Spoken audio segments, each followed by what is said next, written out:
حقیقت official T V 3 کے ناظرین کو خوش آمدید کہتے ہیں اپنے چینل میں۔ آج کی ہماری جو ویڈیو کا موضوع ہے وہ ہے پاکستان کے پاس افغانستان میں ہونے والی مبینہ مداخلت روکنے کا کیا آپشن ہے، اس پر مکمل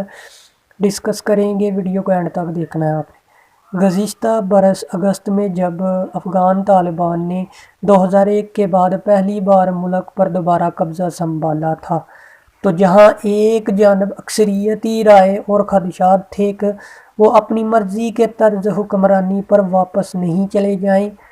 تو دوسری جانب پاکستان میں عمومی طور پر طالبان کی جیت کا خیر مقدم کیا گیا تھا۔ وزیر اعظم عمران خان سمیت حکومتی وزراء اور عسکری حکام نے اس پیش قدمی کو پاکستان کے لیے مفید قرار دیا اور بین الاقوامی بیانیے میں بھی طالبان کی حکومت کو پاکستان کی جیت کہا گیا۔ پاکستان کا مسلسل موقف رہا ہے کہ گزشتہ چند سالوں سے افغانستان کی سرزمین انڈین امداد کے توسط سے پاکستان کے خلاف شدت پسندوں کی کارروائیوں کے لیے استعمال کی جاتی رہی، اور توقع تھی کہ طالبان کے آنے کے بعد یہ واقعات مکمل طور پر رک جائیں گے یا ان میں کمی آئے گی، لیکن ان توقعات کے برعکس حملوں کی تعداد میں اضافہ دیکھنے میں آیا ہے، بلکہ 2022 کے آغاز کے بعد سے ہی ان میں مزید شدت آئی ہے، جیسا کہ پاک افغان سرحد پر حملے، سرحدی باڑ اکھاڑنے کے واقعات یا پاکستان کے خلاف بیان بازی اور امدادی ٹرکوں سے اتارنے جیسے واقعات رونما ہوئے ہیں۔ اس کے علاوہ گزشتہ 6 ماہ میں پاکستان کے قبائلی علاقوں کے علاوہ بلوچستان اور دیگر شہری علاقوں میں متعدد حملے ہو چکے ہیں۔ اس پس منظر میں جب 14 فروری کو اقوام متحدہ کی سلامتی کونسل کا ایک اجلاس ہوا تو پاکستان نے ایک مرتبہ پھر اقوام متحدہ کی سلامتی کونسل سے کہا کہ سرحد پار سے اس کی سرزمین پر حملوں کے ماسٹر مائنڈ سے جواب طلب کیا جائے گا۔ پاکستان کا موقف تھا کہ ماسٹر مائنڈ پاکستان میں حملوں کی حمایت کے علاوہ مالی امداد بھی کر رہے ہیں۔ واضح رہے کہ اسی اجلاس میں پاکستان سے قبل انڈیا نے یہ الزام عائد کیا کہ پاکستان انڈیا کے زیر انتظام کشمیر میں تشدد کو ہوا دے رہا ہے۔ افغانستان کا موقف کیا ہے؟ افغانستان میں طالبان کے اقوام متحدہ کے لیے نامزد نمائندہ اور سابق ترجمان سہیل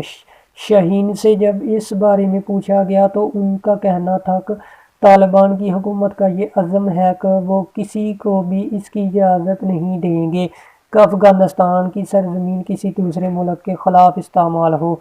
لیکن جب BBC نے ان سے پوچھا کہ یہ رسمی بیان ان کی جانب سے ہمیشہ جاری کیا جاتا رہا ہے، لیکن رپورٹس اور دعووں کے مطابق زمینی صورتحال عملی طور پر اس سے مختلف ہے، اور اس صورتحال میں کیا طالبان اس پر قابو پانے کی اہلیت نہیں رکھتے؟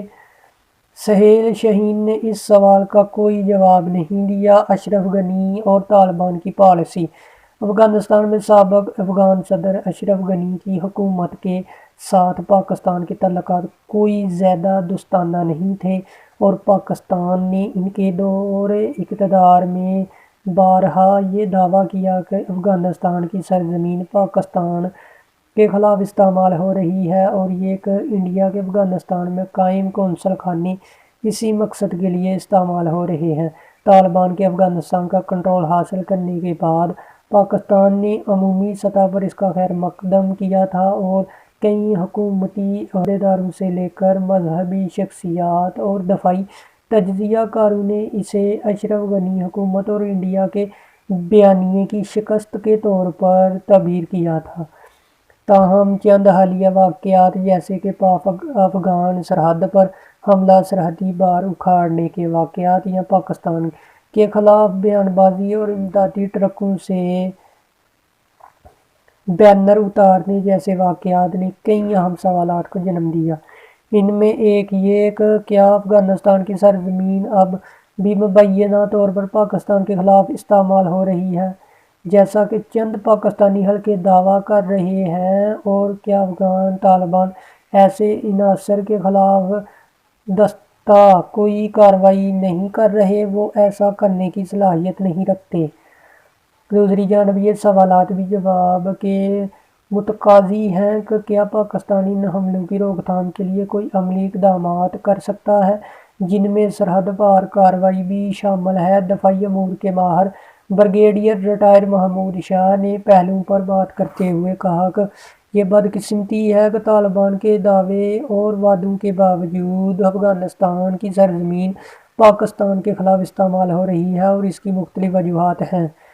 اس وقت افغانستان میں ایسی مرکزی قیادت نہیں ہے جس کے فیصلوں کو من و عن تسلیم کیا جائے۔ جس طرح ماضی میں جب افغان طالبان نے حکومت قائم کی تھی اور ملا محمد عمر اس کے سربراہ تھے تو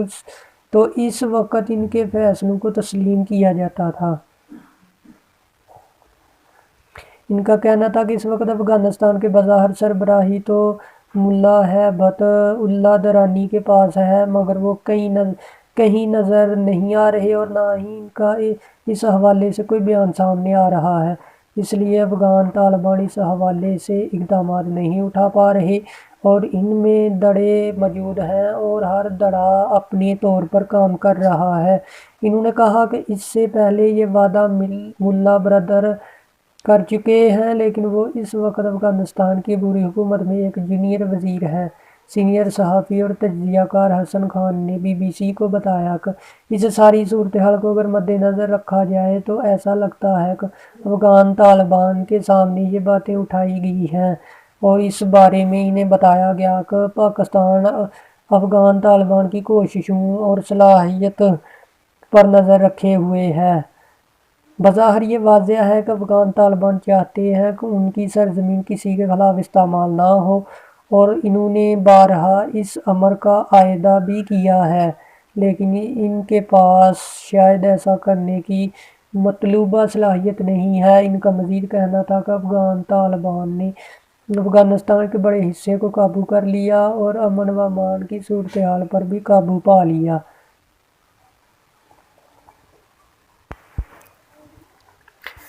پاکستان پر حملہ کہاں سے اور کیسے کیا جا رہا ہے؟ حالیہ دنوں میں جو بڑے حملے پاکستان میں ہوئے ہیں، ان میں بلوچستان کے علاقے نوشکی اور پنجگور میں بلوچ شدت پسندوں کے حملے شامل ہیں، جس میں پاکستان کی سیکیورٹی فورسز کے 9 اہلکار مارے گئے۔ فوج کے شعبہ تعلقات عامہ کی جانب سے جاری بیان میں کہا گیا تھا کہ ابتدائی تفتیش میں معلوم ہوا ہے کہ حملہ آوروں کے افغانستان اور انڈیا میں ہینڈلرز سے رابطے۔ پاکستانی سیکیورٹی ذرائع کے مطابق بلوچ شدت پسندوں کی ایک بڑی تعداد کے بارے میں اطلاعات تھیں کہ وہ افغانستان میں کہیں روپش ہیں، لیکن طالبان کے آنے کے بعد وہ کہاں ہیں اور کیا وہ اب بھی افغانستان میں موجود ہیں، اور اس بارے میں کوئی واضح شواہد نہیں ہیں۔ اس طرح کالعدم تنظیم تحریک طالبان پاکستان کے بارے میں بھی کہا جا رہا ہے کہ ان کے بیشتر قائدین افغانستان میں روپش ہیں، لیکن ٹی ٹی پی کی جانب سے ایسی ویڈیوز جاری کی گئی ہے جن میں کہا گیا ہے کہ ان کے قائدین پاکستان کے شمالی اور مغربی علاقوں کے دورے کر رہے ہیں۔ افغان طالبان کی مشکلات کیا ہیں؟ تجزیہ کار حسن خان کا کہنا ہے کہ افغانستان میں طالبان کے لیے شدت پسند تنظیم دولت اسلامیہ ایک بڑا خطرہ ہے، اور افغان طالبان وہاں موجود ٹی ٹی پی اراکین کے خلاف کوئی کارروائی کرتے ہیں تو اس کے نتائج ان کے خلاف بھی آ سکتے ہیں۔ کارروائی کی صورت میں یہ خدشات ہو سکتے ہیں کہ ٹی ٹی پی کے کچھ لوگ دولت اسلامیہ کے ساتھ مل سکتے ہیں، اور دوسرا یہ کہ دولت اسلامیہ کے بیانیے کو بھی تقویت مل سکتی ہے۔ افغانستان میں عام تاثر بھی یہی پایا جاتا ہے کہ ایک شدت پسند تنظیم دوسری تنظیم کے خلاف کسی تیسرے کے کہنے پر کارروائی نہیں کرتی۔ اس کی مثال اس بات سے بھی لی جا سکتی ہے جب امریکہ 9/11 کے بعد افغانستان پر حملہ کرنے کی تیاری کر رہا تھا۔ اس وقت طالبان سے کہا گیا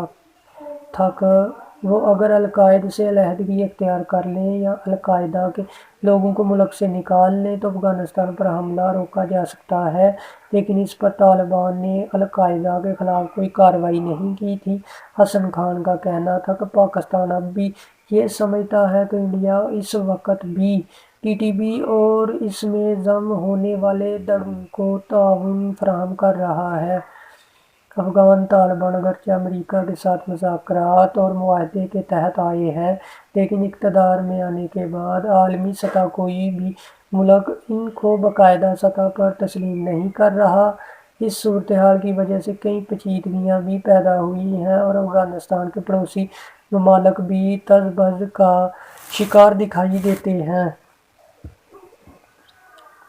پاکستان کیا کر سکتا ہے؟ موجودہ حالات میں پاکستان ایک جانب طالبان حکومت کو اپنے پاؤں پر کھڑا کرنے کے لیے